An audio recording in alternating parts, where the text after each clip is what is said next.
Hello दोस्तों, मैं विकास दिवाकर स्वागत करता हूं आपका अपने यूट्यूब चैनल वीडी क्लासेस 7 में। दोस्तों, आज की क्लास का टॉपिक रहेगा हमारा गोलीय अवतल पृष्ठ पर अपवर्तन के सूत्र का निगमन हमें करना है। जो ये फॉर्मूला होता है n2/v minus n1/u is equal to n2 minus n1/r, है ना। इसका अपोजिट भी होता है, वो हम बाद में बात करेंगे।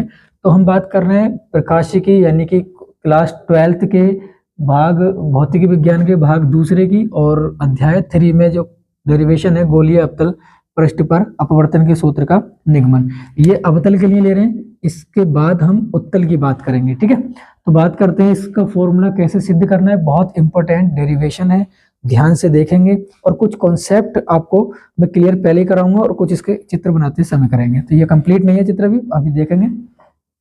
जैसे प्रकाश का अपवर्तन क्या होता है। प्रकाश का अपवर्तन मानो कि ये विरल माध्यम है और ये सघन माध्यम है। ठीक है, यहाँ से मैंने एक अविलंब डाल दिया।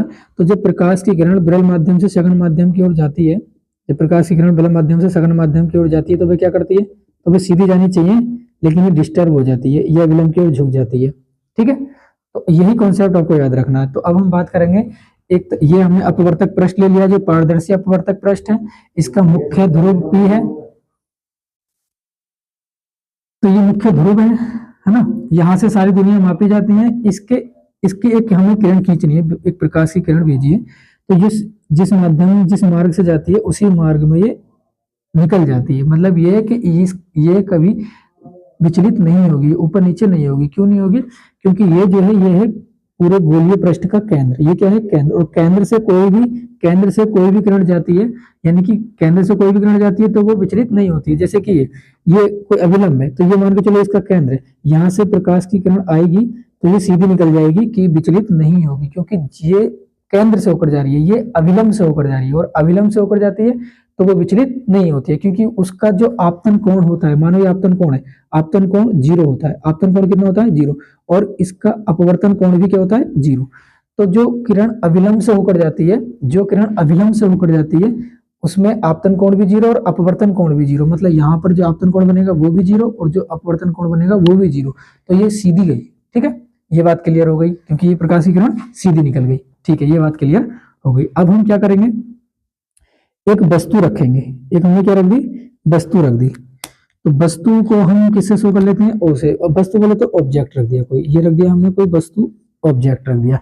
यहां से एक प्रकाश की किरण गई, ये मैंने खींच दी प्रकाश की किरण, ये देखो। ठीक है, ये मैंने एक प्रकाश की किरण खींची, ये सीधी ऐसे गई। अब देखो, ये जानी चाहिए थी सीधी, ये ऐसे सीधी जानी चाहिए थी।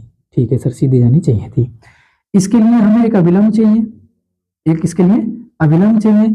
तो मैंने एक अविलंब खींच दिया, इधर से मैंने एक अविलंब खींच दिया।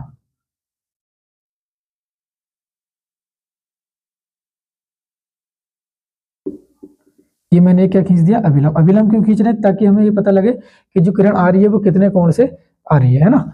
तो अब एक बात बताओ, ये अविलंब हो गया। अविलंब यानी कि ये केंद्र ले लेते हैं, ये अविलंब हो गया, केंद्र ले लेते हैं इसको। तो अब ये किरण सीधी जानी चाहिए थी, लेकिन ये सीधी नहीं जाएगी। फिर ये कहाँ जाएगी? फिर ये अविलंब की ओर झुक जाएगी। सर ऐसा क्यों बोल रहे हैं कि अविलंब की ओर झुक जाएगी?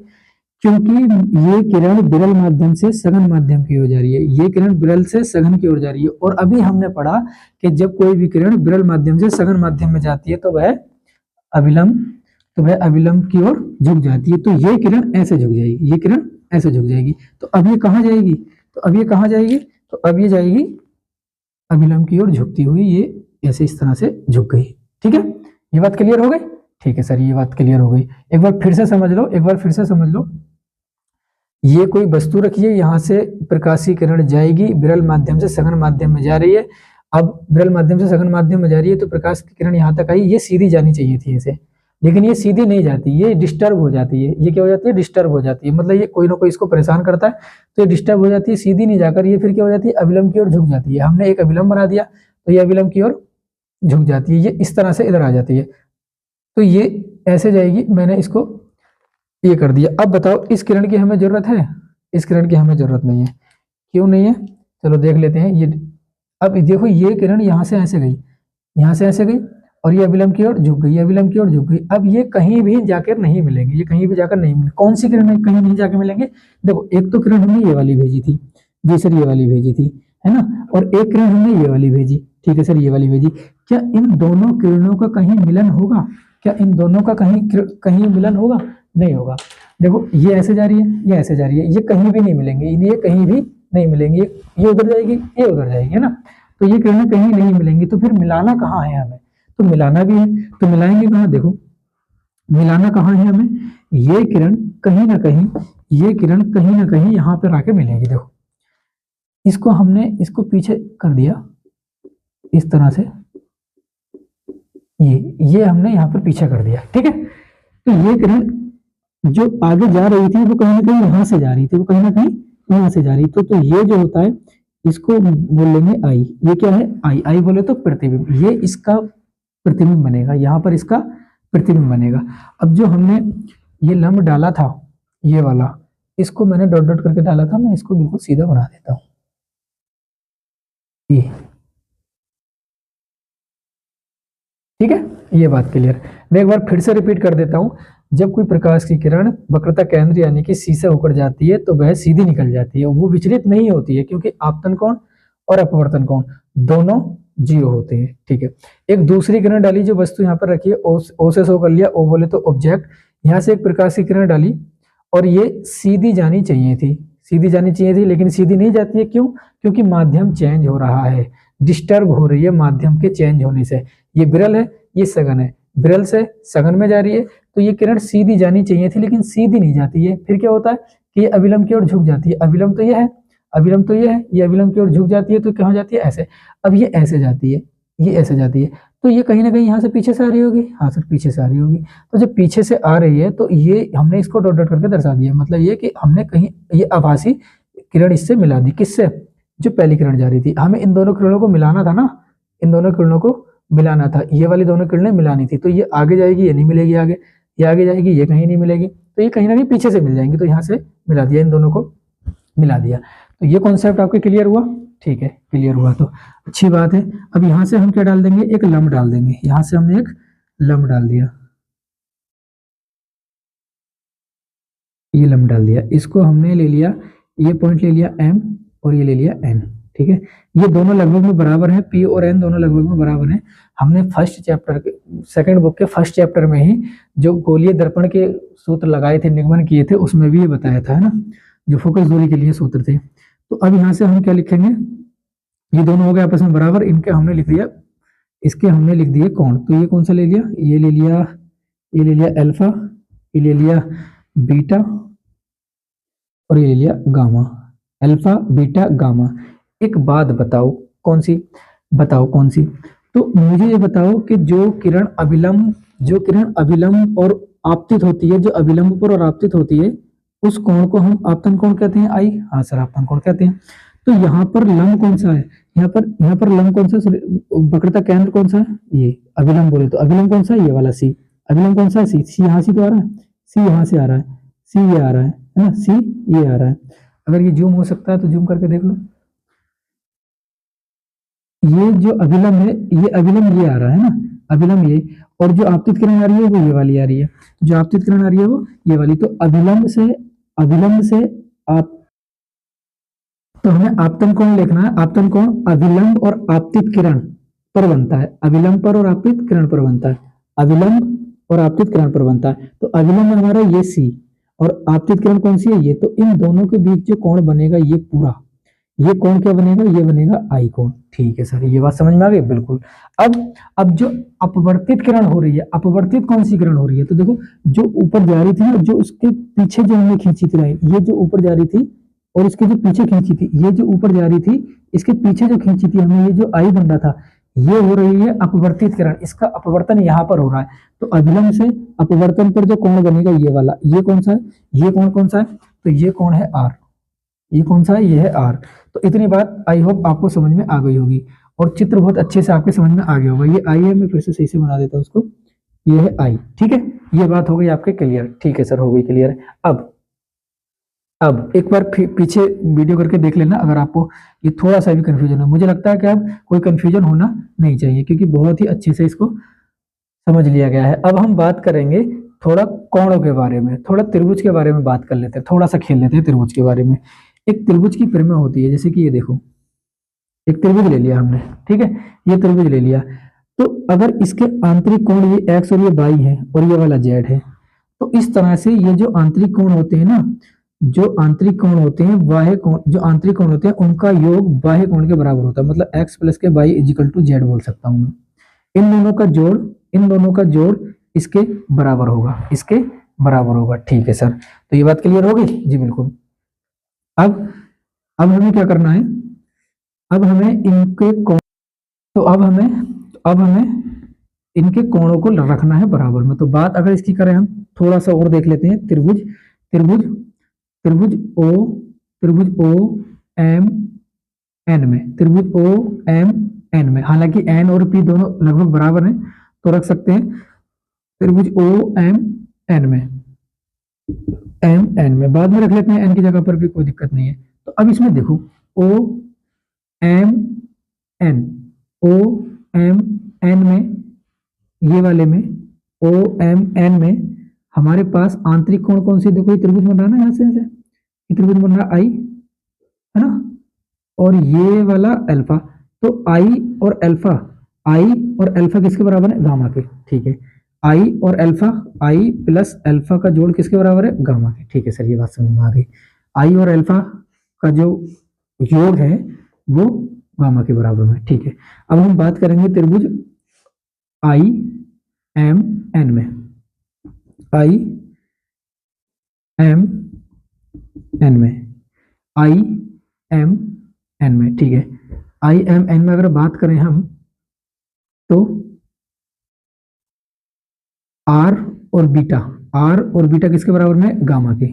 आर प्लस बीटा बराबर किसके है, गामा के। ठीक है, आर और बीटा बराबर किसके है, गामा के, है ना। यहाँ से हो गया, ये भी तो अभिलंब है ना। हाँ ठीक है, अगर यहाँ से हम आई के मान निकालें, यहाँ से अगर हम आई के मान, तो यहीं रहने दो, यहीं रहने दो, आगे हम बात करेंगे जब इसमें लिखेंगे तो। ठीक है, तो आई होप ये क्लियर हो गया होगा आपके सब कुछ। थोड़ा सा हमें इसमें थ्योरी लिखनी होगी। तो माना क्या, माना Z P Z dash, Z P Z dash, Z P Z dash एक अवतल अपवर्तक पृष्ठ है, पृष्ठ है। ठीक है, उसके बाद जिसका ध्रुव, थोड़ी थ्योरी लिख लोगे तो बेहतर रहेगा, जिसका ध्रुव P है। ठीक है, जिसका ध्रुव P है, तथा I आभासी प्रतिबिंब है। आभासी बोलेंगे क्योंकि जबरदस्ती मिलाया है, आभासी बोलेंगे क्योंकि इस किरण को जबरदस्ती मिलाया गया है। आभासी प्रतिबिंब है तथा बिंब O और प्रतिबिंब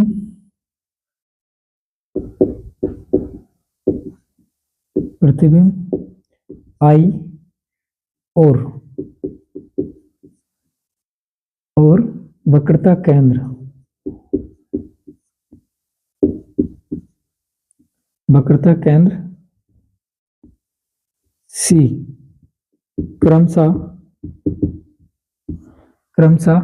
क्रमशः अल्फा बीटा गामा कोण बनाते हैं, क्रमशः अल्फा बीटा व गामा कोण बनाते हैं। तब स्नेल के नियम से, स्नेल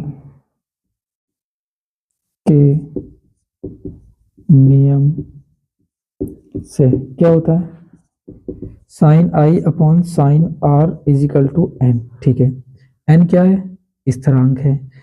तो इसमें जब साइन आई, वैसे बोल लो साइन इजिकल टू, जब साइन छोटा होता है, छोटा है, तब साइन थीटा लगभग बराबर होता है थीटा के, मतलब ये साइन छूट जाता है, साइन को नेगलेक्ट कर देते हैं। तो साइन को नेगलेक्ट कर देंगे तो आ जाएगा I upon R is equal to N, और यहाँ से हम आर को भेज देंगे इधर, तो आई बराबर आ जाएगा एन आर, समीकरण 1।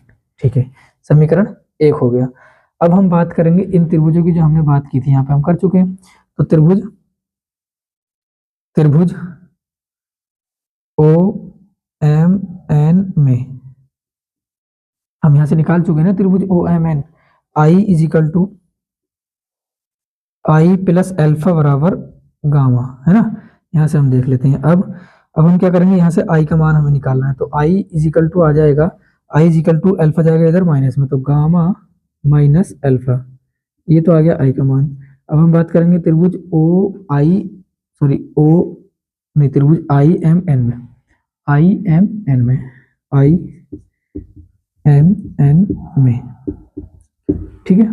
अगर तुम्हारे त्रिभुज यहाँ से बन रहे हैं तो अब मतलब एम एन की जगह पर हम एम सी भी ले सकते हैं, क्योंकि कौन हमारा ये है ना। तो अब हम क्या करेंगे, इसमें हमने बात की थी आई एम एन में बात हमने की थी, आई एम सी ले लो, एक ही बात है, ठीक है।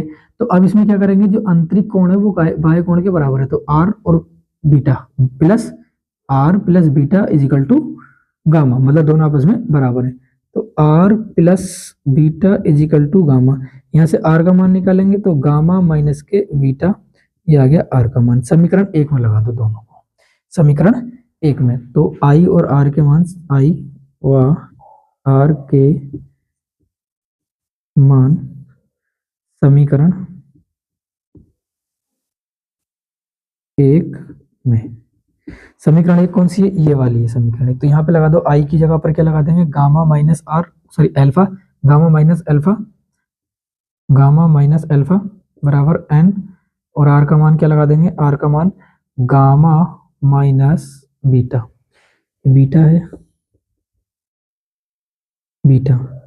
तो गामा माइनस एल्फा और एन के अंदर कर देंगे गुणा, तो एन गामा और माइनस एन बीटा, तो समीकरण 2 मान लो, ठीक है। अब हम बात करेंगे, देखो जब साइन छोटा होता है तो इसकी जगह पर हम tan लगा सकते हैं।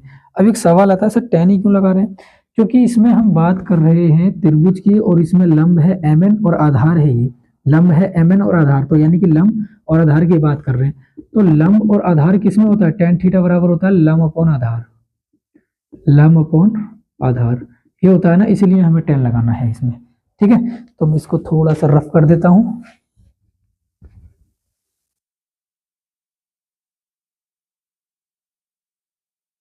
चलिए चलते हैं आगे, ठीक है।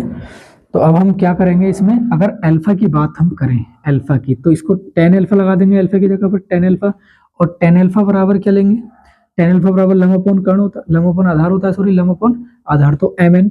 अब ध्यान से देखेंगे, इधर है ना mn, tan अल्फा बराबर, अब देखो m ओ एम एन में अगर बात करें, ओ एम एन में बात करेंगे, तो ये है अल्फा और लंब है एम एन, और आधार यहां से लेंगे एन ओ, आधार क्या आ जाएगा, लंब अपॉन आधार, तो लंब है एम एन और आधार क्या है एन ओ, ठीक है। ऐसे ही अगर हम बात करें tan बीटा की, तो tan बीटा बराबर भी यही लेंगे यहाँ से, है ना, एम एन, यानी कि लंब अपॉन आधार क्या है एन आई, ठीक है। ये क्या है, ये आई आभासी प्रतिबिंब है, ये क्या है, त्रिज्या है केंद्र, यहाँ से यहाँ तक की त्रिज्या है, और वो क्या है, वस्तु की दूरी। अब हम बात करेंगे गामा की, तो tan गामा, तो लंब अपॉन आधार, तो एन सी आ जाएगा, ठीक है। ये सी एन निकलो, एन सी एक ही बात है, एन सी इसमें पुट कर दो। अब देखो ये थीटा, ये तो त्रिकोणमितीय अनुपात, ये तो छोटे होते हैं ना, ये तो इनके लिए छोटे होते हैं, जैसे साइन छोड़ा, वैसे इसको भी छोड़ देंगे, वैसे इसको भी छोड़ देंगे, तो इसको हम ले लेंगे अल्फा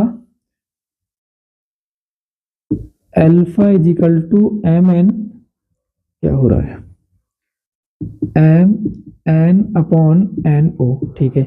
ऐसे इसकी बात करेंगे, नहीं बराबर, ये ठीक है, क्या कर रहा हूं मैं, ये है इम्प्लीज दैट ये है अल्फा बराबर, ठीक है, ये इम्प्लीज दैट बीटा बराबर एम एन, क्योंकि क्या छोड़ दिया हमने, त्रिकोणमितीय अनुपात छोड़ दिया, टेन टेन टेन, ऐसे इसमें करेंगे, gamma is equal to m N upon N c, ठीक है, ये हो गया। जहां अल्फा बीटा गामा है उसकी जगह पर हम ये मान लगा सकते हैं, ठीक है, लगा दो, ठीक है, लगा दो, यहाँ लगा दो।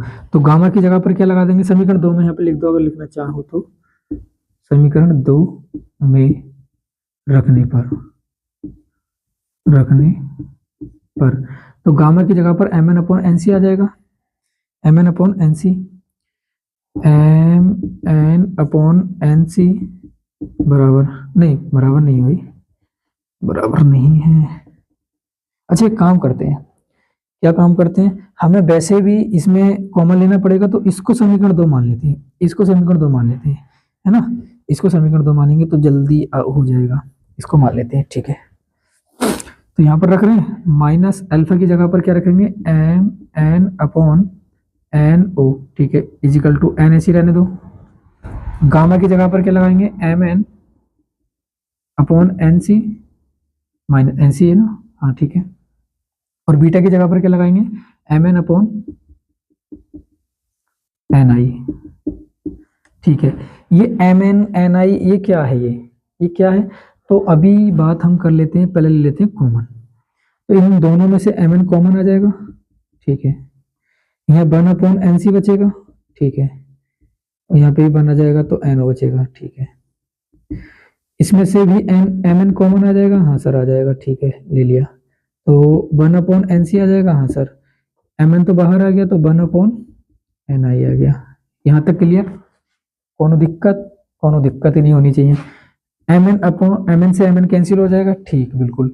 अब हमें क्या करना है, देखो इसकी दूरियां हमें निकालनी पड़ेंगी, क्योंकि क्योंकि एम लगभग बराबर है पी के, एम लगभग बराबर है पी के, हाँ सर बराबर है लगभग में, तो एन की जगह पर हम पी लगा सकते हैं, तो यहाँ पर एक लाइन और लिख लेते हैं, तो वन अपॉन पी सी लिख देंगे, जी सर लिख दो, एन की जगह पर p c, one upon n o यानी कि पी ओ लिख दोगे, जी सर लिख दो, चलो लिख दिया हमने, आगे एन तो ऐसे रहने दो। अब वन अपॉन एन सी की जगह पर हम पी सी रख सकते हैं, जी सर बिल्कुल, और एन की जगह पर पी लगा सकते हैं, पी आई, जी सर। क्या है ये, क्यों लिख रहे हैं हम ये, क्योंकि ध्रुव से दूरियां मापी जाती हैं, और ध्रुव से दूरियां मापी जाती हैं, इसलिए हमने पी ले लिया। और अब क्या, तो अब ये कि पी से ओ तक की दूरी क्या है, वस्तु की दूरी, तो वस्तु की दूरी तो यू से शो करते हैं, हाँ सर यू से शो करते हैं, बताया था आपने। अच्छा एक चीज और बताई थी, क्या कि कोई भी दूरी अगर इधर होगी माइनस में और इधर होगी तो प्लस में, बात समझ में आई नहीं, अपवर्तक पृष्ठ के कोई भी दूरी अगर बाईं ओर होती है तो वो माइनस में, और दाईं ओर होती है तो वो प्लस में, ठीक है। तो अब हम बात करेंगे पी से ओ तक की दूरी माइनस के यू हो जाएगी, जी सर हो जाएगी, क्यों, वस्तु है भाई, है ना, ये है आभासी प्रतिबिंब, है तो प्रतिबिंब भी, आभासी प्रतिबिंब हो, है ना, या वास्तविक है तो प्रतिबिंब भी, तो इसको हम भी से शो करेंगे और ये आ जाएगा माइनस में, ठीक है। अच्छा आर क्या है, वक्रता केंद्र यानी कि त्रिज्या, दूरी हमें सीमा भी जा रही है, ठीक है, तो ये आ जाएगा minus k are, okay sir. अब हम लगा देते हैं इसमें, तो क्या करेंगे, one upon p c, p c बोले तो माइनस के आर, हाँ सर माइनस के आर, अब ध्यान से देखेंगे इसको, है ना, माइनस, अब वन अपॉन पी ओ, और पी ओ की दूरी क्या है, माइनस के यू, क्योंकि वस्तु है तो माइनस के यू। देखो इसको बहुत ध्यान से देखना है ना, नहीं तो एक भी चीज छूट गई, एक भी चीज मिस कर दी तो गड़बड़ हो जाएगा मामला। तो वन अपॉन पी सी बोले तो माइनस के आर, ठीक है sir minus k r, minus one upon p i क्या है, माइनस के भी, तो माइनस के भी लगा देंगे। एक लाइन शॉर्ट कर दूं, थोड़ा सा आगे बढ़ा दूं, डायरेक्ट सॉल्यूशन कर दूं, नहीं कर रहा, चलो छोड़ो, कभी आपके समझ में ना आए इसलिए, और minus minus plus one upon you, ठीक है। अब क्या करेंगे हम, अब इसके अंदर गुणा कर लेंगे, तो n अपॉन माइनस के r और माइनस माइनस प्लस n की 1 से करेंगे तो n अपॉन v, ठीक है। अब हमें क्या करना है, अब r वालों को एक तरफ ले लो, बिना r वालों को एक तरफ ले लो, ठीक है। तो अब हम क्या करेंगे, इस n अपॉन r वाले को हम इधर लेकर आएंगे, तो ये माइनस में इधर आके प्लस का हो जाएगा, ठीक है, ये ले लिया, माइनस 1/r ऐसे ही रहा। अब इस 1/u को प्लस में इधर लेकर जाएंगे माइनस में पहुंचेगा, और ये ऑलरेडी है, तो बराबर n/v माइनस और 1/u और 1/u। ठीक है, अब इसमें से हमने क्या ले लिया, देखो हर समान है तो एलसीएम ले लिया और n माइनस के 1 आ गया, और बराबर में n/v माइनस के 1/u। देखो फॉर्मूला आप यहाँ छोड़ सकते हो, ऑफ कोर्स छोड़ सकते हैं, बिल्कुल छोड़ सकते हैं, लेकिन अगर माध्यम को आप n1 और n2 से शो करोगे, ऐसे अगर माध्यम को n1 और n2 से शो करोगे तो जहां पर n है इसका मतलब वो n2 है, इसका मतलब वो क्या है, वो n2 है, और जहां पर 1 है उसका मतलब वो n1 है, वो n1 है। तो लगा दो n बराबर n2 और 1 = n1, तो लगा दो। यहाँ पे छोड़ सकते हैं, ये प्रूफ हो चुका है, ये बिल्कुल राइट है ना, क्योंकि बच्चे क्या करते हैं कि ये देख लिया कि अरे ये तो गलत हो गया, नहीं गलत नहीं है, ऐसे ये भी ठीक है, ये भी ठीक है, और ज्यादातर यही प्रूफ कराया जाता है ना, लेकिन बुक में ज्यादातर ये दिया तो इसको कर लेते हैं। तो जहां पर n2 है, जहां पर n है वहां पर n2 लगा दो, जहां 1 है वहां पर n1 आ जाएगा, मतलब 1 तो n1 और n है तो n2, तो n की जगह पर n2 लगा दो और माइनस के n1/r तो ऐसे ही रहेगा, ठीक है, r तो ऐसे ही रहेगा, और n की जगह पर n2/v और माइनस n1/u। तो ये आ गया आपका फॉर्मूला, ये आ गया आपका फॉर्मूला। क्या ये आपको नजर आ रहा है कैमरे में? ठीक है, फिर आ रहा है तो अच्छी बात है, बट एक चीज यहाँ पर आपको और ध्यान देनी है, क्या, अब यहीं पर ही नहीं छोड़ना होता, थोड़ी सी बात आगे और बढ़ जाती है। सर क्या हो जाती है, हो तो गया काम? नहीं, अभी थोड़ा सा रह गया है। क्या रह गया है? यही तो इम्पोर्टेंट चीज है, यही तो इम्पोर्टेंट चीज है। क्या रह गया है? यही तो इम्पोर्टेंट चीज है। देखो क्या रह गया है, अभी बताते हैं। ये जो हमने फॉर्मूला लगाया है, ये जो फॉर्मूला हमने लगाया है, ये कब लगता है? ये कब लगता है? ये तब लगता है जब हम विरल से सघन में जाते हैं। जब विरल से सघन में जाते हैं तो इसको मैं यहाँ पे लिख दूं, यहाँ पे लिख दूं, यहाँ पे अगर लिखा जाए तो यहाँ पे लिख सकते हैं, नहीं लिख सकते तो फिर ऊपर लिख देते हैं। तो ये कब आ जाता है? जब विरल से सघन में जाता है। मैं यहाँ पे ऊपर लिख देता हूँ, इसी फॉर्मूले के नीचे लिख लेना, विरल से सघन। विरल से सघन में जाएगा तो ये लग जाएगा। लेकिन सर विरल से सघन में तो बता दिया, अगर सघन से विरल में करने जाए, सघन से विरल में जाए तब कैसे करेंगे, तब भी बता देते हैं। सघन से विरल तब क्या करोगे कि सर जहां पर n1 है ना वहां पर n2 कर दो, और जहां n2 है वहां पर n1 कर दो। ठीक है, बस हो गया। तो क्या करेंगे, n2 की जगह पर n1 और माइनस के n2/r बराबर, और यहाँ पर n1/v और माइनस के n2/u। बस हो गया खत्म, यहाँ पर ही कंप्लीट हो जाएगा ये। ठीक है, तो आई होप ये डेरिवेशन आपको बहुत अच्छे से समझ में आ गया होगा। अगर कोई भी कंफ्यूजन आपको है तो आप कमेंट बॉक्स में बता सकते हैं, और ये डेरिवेशन आपको कैसा लगा आप कमेंट में जरूर बताना, है ना। और बाकी मिलते हैं नेक्स्ट डेरिवेशन के तरफ। आप इसका स्क्रीनशॉट ले लीजिए। आई होप आपने स्क्रीनशॉट इसका ले लिया होगा, और मैं उम्मीद करूंगा कि आपको बहुत ही अच्छे से समझ में आया होगा। इसकी अगर 1 से 2 बार आप प्रैक्टिस करेंगे तो बेहतर आप कर सकते हैं। अब हम बात करेंगे नेक्स्ट अपवर्तन के सूत्र के निगमन की। अभी हमने किया था अवतल का, अब हम करेंगे उत्तल का। क्या अंतर है इसमें? सर कोई अंतर नहीं है, थोड़ा सा अंतर रहेगा बस कोणों में, बाकी कुछ नहीं रहेगा। हमें इसमें भी यही फॉर्मूला निकालना था और उसमें उत्तल दर्पण में भी यही फॉर्मूला हम निकालेंगे। ठीक है, ऐसे इस चीज पे फोकस रखो, क्योंकि आपको ये भी दे सकता है एग्जाम में, है ना, कि इसका सूत्र का निगमन करो। इस तरह से क्वेश्चन बन सकते हैं कि इसका सूत्र का निगमन करो, ये निकालो, इसमें क्या संबंध होता है, अपवर्तनांक और त्रिज्या, अपवर्तनांक, त्रिज्या और प्रतिबिंब और वस्तु में क्या संबंध होता है। इस तरह से बोल सकेगा RNVU में संबंध बताइए। इस तरह से बोल सकता है अपवर्तन के सूत्र का, गोलीय अवतल पृष्ठ पर अपवर्तन के सूत्र का निगमन कीजिए, ये भी बोल सकता है। डेरिवेशन को सिद्ध कीजिए, और मतलब तरह तरह के क्वेश्चन बना सकता है। इन्हीं से है सब कुछ, और कुछ नहीं है। ठीक है, तो मिलते हैं हम नेक्स्ट वीडियो में, और नेक्स्ट वीडियो में हम बात करेंगे किसकी, उत्तल पृष्ठ पर अपवर्तन के सूत्र का निगमन। तो देखना ना भूलें और इसको जरूर कर लें, है ना। और कमेंट, एक कमेंट तो बनता है ना, ठीक है।